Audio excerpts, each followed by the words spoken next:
Sur les trottoirs de Nouméa, par petits groupes, le FLNKS est revenu pour manifester. Manifestation interdite où l'on a vu pourtant les CRS accompagner de près et jusqu'au bout la marche des Kanaks.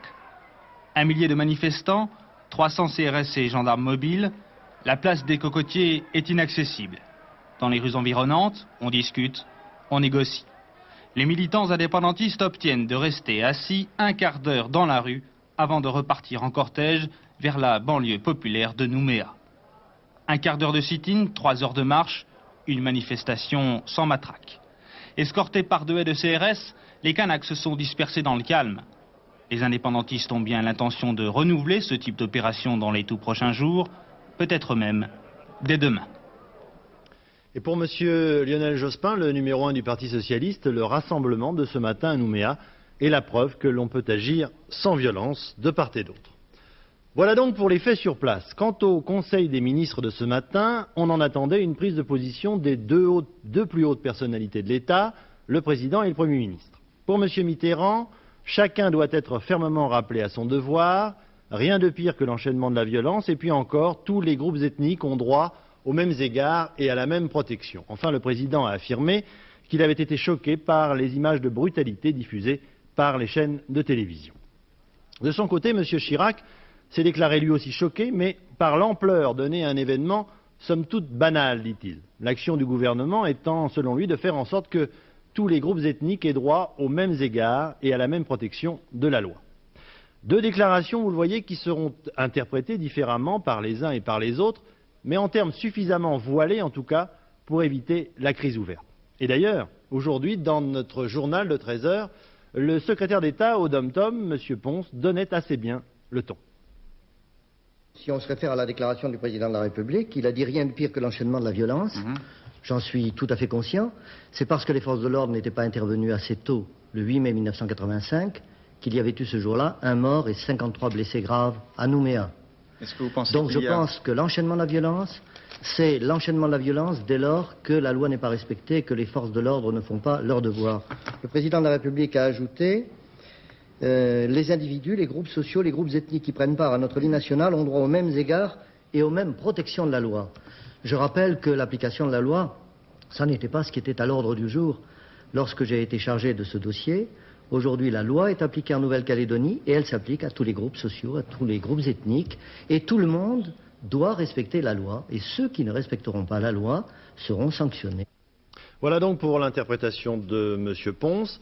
Et je le disais donc juste avant, le Président et le Premier ministre ne sont pas d'accord sur la Nouvelle-Calédonie. Et cela ne date pas d'aujourd'hui. Mais cette fois-ci encore, donc, tout en prenant date et en affirmant cette différence, ils ont voulu éviter la crise ouverte dans la cohabitation. Gilles Leclerc.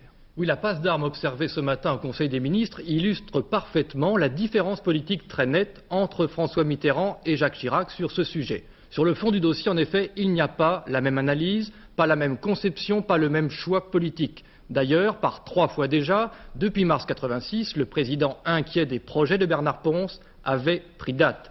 Pour l'Élysée, en effet, le référendum ne règle en rien le problème de la Nouvelle-Calédonie. Pour le gouvernement, en revanche, ce vote doit clarifier la situation. Et il faut ajouter maintenant les incidents du 22 août dernier qui ont ému François Mitterrand. Le président l'a redit ce matin. Mais Jacques Chirac, lui, ne veut pas attacher trop d'importance à ces troubles. Il se déclare choqué par l'ampleur donnée à l'événement et son exploitation. Alors le président, relayé par Lionel Jospin, en rappelant chacun à son devoir, vise bien sûr le gouvernement. Bernard Ponce, de son côté, déclare que ce propos s'adresse en priorité au FLNKS. Il y a donc sur ce dossier sensible deux logiques politiques qui s'affrontent, qu'on retrouvera d'ailleurs jusqu'au référendum et au-delà, et le bateau de la cohabitation pourrait bien tanguer au gré des vagues venues de la Nouvelle-Calédonie, sans pour autant qu'une vraie tempête politique secoue le sommet de l'État. Et cet après-midi, aux universités d'été du RPR à Arles, le Premier ministre, M. Chirac, a reparlé de la Nouvelle-Calédonie, mais en abandonnant cette fois-ci le terrain de la politique intérieure pour s'en prendre à l'Australie et la Nouvelle-Zélande, qu'il accuse de vouloir chasser la France de cette région du monde. Reportage de nos envoyés spéciaux, Laurent Boussier, Jean-François Chevet. Rien n'y a fait, ni les discours politiques de la matinée, ni même la paella géante préparée pour 600 personnes dans une poêle de 2 mètres de diamètre. Rien n'a pu détourner les jeunes militants du RPR de leur seule préoccupation de la journée, la venue de Jacques Chirac. C'est le point fort de l'université. Alors à 14 h, quand il arrive, c'est l'ovation. Avec un nouveau slogan, pour nous, il n'y en a qu'un, c'est le premier, sous-entendu le Premier ministre. Les jeunes du RPR aiment Chirac et Jacques Chirac le leur rend bien. Après les applaudissements et les cadeaux, il a fallu parler politique. Pas de discours, mais un dialogue questions-réponses. L'Europe, les prix, le racisme, le chômage et évidemment la Nouvelle-Calédonie. Le Premier ministre a mis en accusation les pays anglophones du Pacifique Sud, l'Australie et la Nouvelle-Zélande. L'idée d'un certain nombre de nations de la zone du Pacifique Sud, qui pour des raisons historiques, politiques, contestent la présence de la France dans cette région, depuis longtemps, et conduisent ouvertement ou sournoisement une politique de déstabilisation de notre pays. Ces pays ont tort. Quant aux élections, c'est au son de Chirac président que le chef du gouvernement a réaffirmé qu'il fallait maintenant transformer l'essai de 86, ce qui veut dire gagner l'élection présidentielle. Voilà, et pour être tout à fait complet avec les événements de Nouvelle-Calédonie, ajoutons que le mouvement indépendantiste FLNKS vient de se séparer de son responsable des relations extérieures qu'il juge trop proche de la Libye. 1500 gendarmes sont mobilisés à la recherche de Philippe Bidar, le leader du mouvement indépendantiste basque français Ipar Tarak, accusé d'avoir abattu une nouvelle fois hier un gendarme à l'occasion d'un contrôle routier près de Biscarrosse dans les Landes. Un second gendarme blessé l'a en effet formellement reconnu. Et depuis 24 heures, Philippe Bidar a donc repris sa cavale. Il a été aperçu pour la dernière fois dans la région de Bordeaux hier soir. Françoise Champet.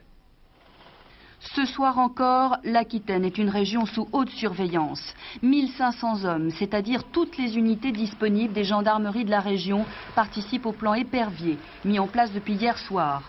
Un quadrillage méticuleux pour tenter de retrouver Philippe Bidar, 34 ans, l'un des principaux chefs du mouvement indépendantiste basque dissous Ipar Tarak. Hier, en fin d'après-midi, 2 gendarmes s'apprêtent à vérifier l'identité des 2 passagers d'une 4L blanche suspecte. À bord, un homme et une femme. L'homme est armé, un des 2 gendarmes va tenter de le maîtriser. L'homme lui tire une balle dans la jambe, puis tire sur l'autre gendarme, Guy Buchmann, le touchant mortellement en plein thorax. À ce moment-là, il y a des coups de feu qui sont partis. J'ai eu un des gendarmes qui est tombé. Après, moi, je me suis retourné. Je vous posais quelque chose, je sais pas, et ça s'est passé très vite, alors après ils sont remontés dans leur 4L. Qui conduisait? Et la fille qui conduisait. Et parce qu'il a tenu le gendarme en respect, ça demande le temps en partant, quoi. Ce soir, les recherches couvrent les Landes, la Gironde et le Lot-et-Garonne. Mais il n'est pas exclu que les fuyards aient pu gagner Bordeaux. Le parquet de Paris vient d'ouvrir une information judiciaire contre X pour assassinat et tentative d'assassinat. Une information qui vise directement Philippe Bidar, chef historique d'Ipar Tarak.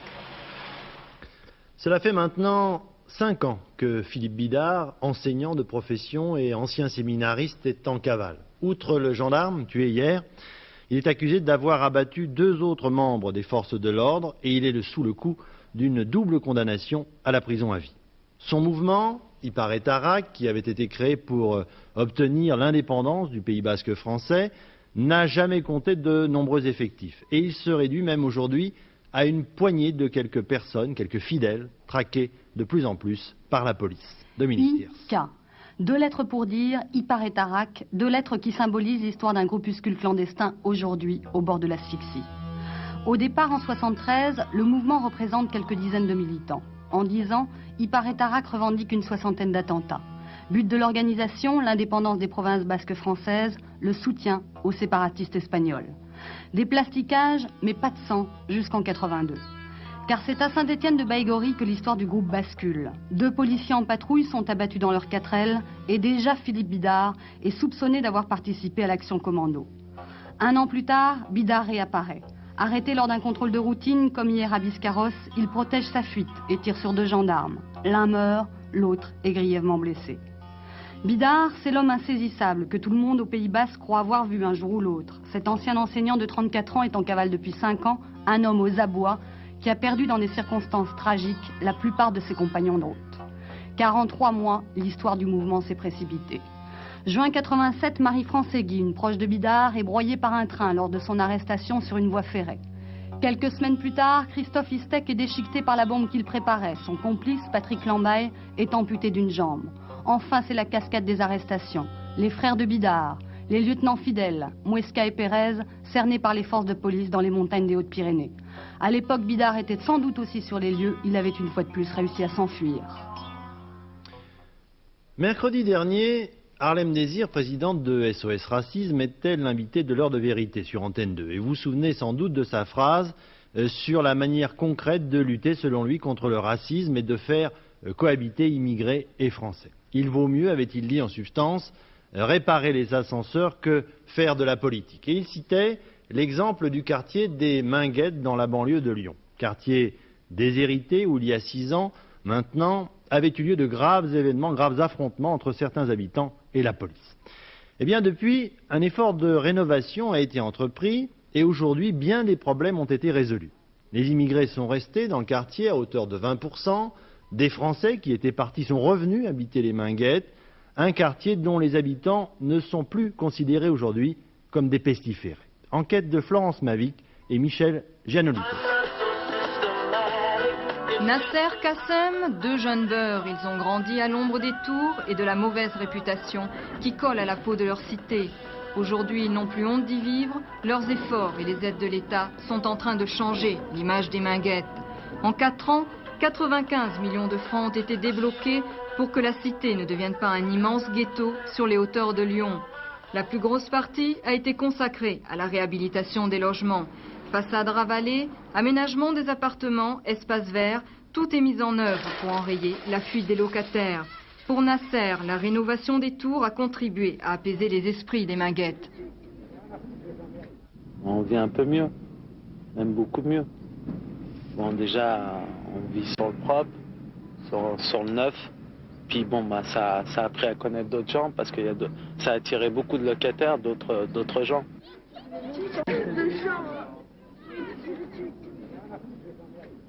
Ça apporte déjà d'inviter des gens qu'on aime et tout, de ne pas avoir honte de son quartier.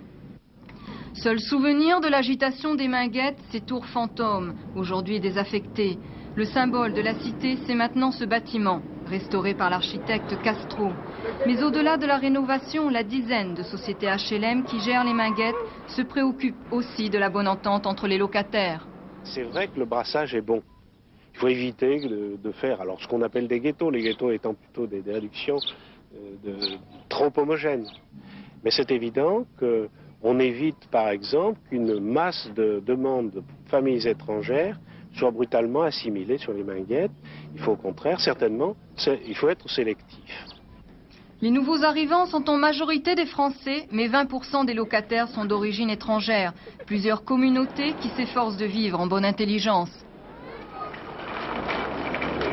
C'est un endroit où je me sens à l'aise. Les gens qui sont autour de moi me plaisent. L'environnement me plaît aussi. Je me plais bien ici. Un centre de formation de techniciens tourné vers l'aide au tiers-monde s'est implanté au cœur de la cité.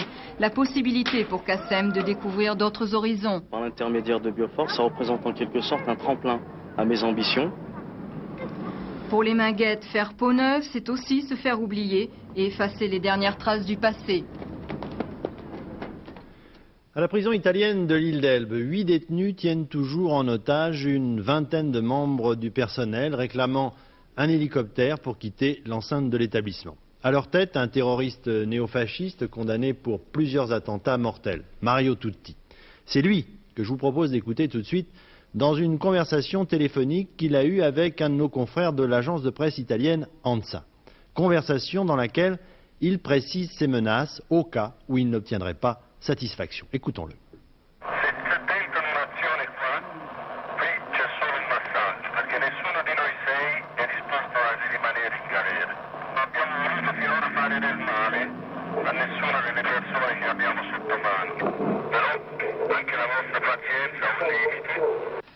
Cette voix calme et nette est celle de Mario Tutti, le plus connu des terroristes noirs italiens, meneur des mutins de l'île d'Elbe. Un homme d'une quarantaine d'années, prêt à tout, ancien géomètre de la région de Florence, devenu activiste néofasciste. En 1976, il est condamné à la prison à vie pour le meurtre de 2 carabiniers venus perquisitionner chez lui. Un groupe armé qu'il a créé, le Front National Révolutionnaire, est responsable de plusieurs attentats contre des trains, notamment l'Italicus en août 1974, 12 morts. Depuis 12 ans, il purge sa peine dans le pénitencier de Porto Azzurro, sur l'île d'Elbe. Hier matin, il prend la tête d'un groupe de 6 codétenus armés de pistolets et de grenades, tous condamnés à la prison à perpétuité pour meurtre. Ce soir, ils retiennent encore 22 personnes en otage dans l'infirmerie, dont une femme, psychologue, le directeur de la prison et plusieurs gardiens. Dans l'île, investie par des centaines de policiers, dialogue de sourds classique dans ce genre d'affaires, les mutins réclament un hélicoptère pour s'enfuir, le procureur cherche à gagner du temps. Au Tchad, le bombardement libyen sur la palmeraie de Faya-Largeau a fait plusieurs victimes sans qu'on en connaisse exactement le nombre. Il n'y aurait pas toutefois de militaires ou de coopérants français parmi ces victimes. Déclaration du Premier ministre iranien aujourd'hui rejetant toute idée de compromis avec l'Irak et cela au lendemain même de la réunion de la Ligue arabe qui a donné 1 mois de délai supplémentaire à l'Iran pour accepter un cessez-le-feu avec l'Irak. Difficulté pour Madame Aquino, la présidente des Philippines. Une grève générale en raison de l'augmentation du prix de l'essence. Une journée d'affrontement qui a fait 2 morts. Gilles Rabin.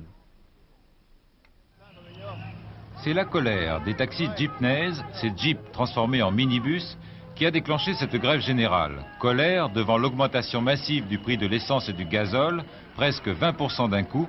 Les taxis se sont mis en grève, paralysant la circulation dans les rues de Manille. Les jeepneys assurent en effet la plus grande part des transports en commun aux Philippines. Confrontée à sa plus sérieuse épreuve politique depuis 18 mois, la présidente Cory Aquino a voulu désamorcer la crise en réduisant de moitié l'augmentation prévue. Mais cela n'a pas suffi. 2 manifestants ont été tués aujourd'hui, tués par des engins explosifs qu'ils avaient fabriqués eux-mêmes, dit la police, tués par les forces de l'ordre, disent les grévistes. Les syndicats affirment que la troupe aurait ouvert le feu sur des manifestants, tuant une femme et en blessant une autre. Les mineurs sud-africains sur le point d'accepter un compromis avec leurs employeurs. On attend la réponse pour ce soir. Ils ont obtenu une augmentation d'un certain nombre d'indemnités et de leurs congés payés, mais rien sur les relèvements de salaire qui étaient pourtant leur principale revendication. Le chancelier ouest-allemand, M. Kohl, apporte sa pierre à une contribution à un accord éventuel entre l'URSS et les États-Unis pour le démantèlement des missiles nucléaires à moyenne et courte portée en Europe. En effet, dit-il, en cas d'accord définitif entre les 2 pays, nous nous engagerons à ne pas moderniser les missiles Pershing dont est dotée l'armée de l'Allemagne fédérale. À Wunsiedel, en Allemagne fédérale encore, bien que l'enterrement de Rudolf Hess n'ait pas eu lieu aujourd'hui comme prévu, mais secrètement lundi dernier, 300 personnes, dont certaines étaient véritablement très inquiétantes, se sont rassemblées tout de même aujourd'hui autour du cimetière. Sur place, nos envoyés spéciaux Philippe Lefay et Pascal Stelletta. Niché dans un creux de la Bavière, Wunsiedel a guetté dès ce matin un enterrement qui n'aurait de toute façon pas lieu.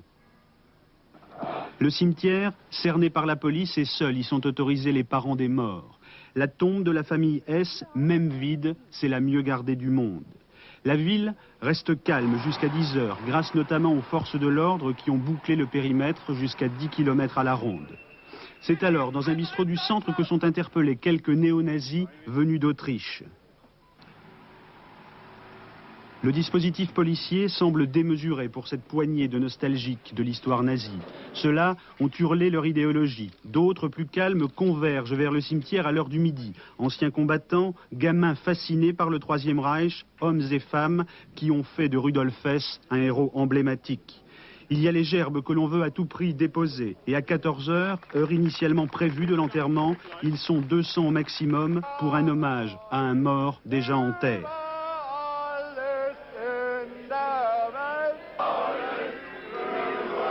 Ils veulent une cérémonie, ils auront la police. Toute manifestation a en effet été interdite.